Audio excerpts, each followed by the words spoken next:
ஒரு வீட்டுக்கு முன்னாடி ஒரு கோவில் இருக்கு கிழக்கு பக்கம்னா அந்த வீட்டில் நம்ம குடியிருக்க கூடாது சார்.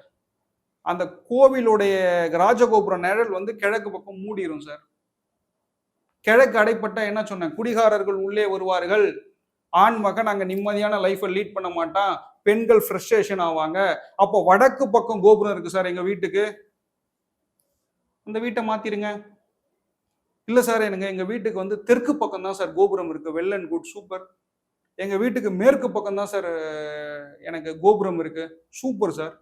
அதே கோவில் தான் சார் எனக்கு வந்து எங்க வீட்டுக்கு தென்மேற்கு பக்கம் இருக்கு சார், சூப்பரான இடம் சார். தென்மேற்கு உயர்ந்தால் மிகப்பெரிய நன்மைகள் நடக்கும் சார்.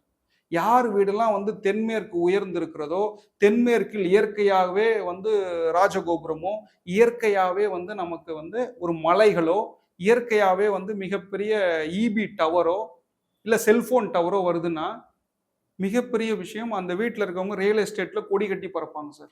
தென்மேற்கு என்பது கணவன் மனைவி சம்பந்தப்பட்டது, தென்மேற்கு என்பது ராகு சம்பந்தப்பட்டது. தென்மேற்கு ஸ்ட்ராங்கா இருந்தா நமக்கு நிச்சயமா லைஃப்ல ஒரே ஒரு முஸ்லீம் ஃப்ரெண்டாவது இருப்பான். நமக்கு வாழ்க்கையில ஒரு 4 தடவையாவது பிரியாணி கொடுத்துருவோம் தென்மேற்கு ஸ்ட்ராங்கா இருந்தா. சரிங்களா?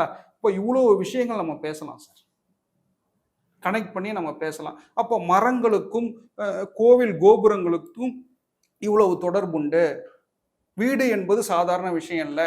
நம்மளுடைய உடம்புல என்னென்ன அங்கங்கள் இருக்கோ அதே தான் வீடும்.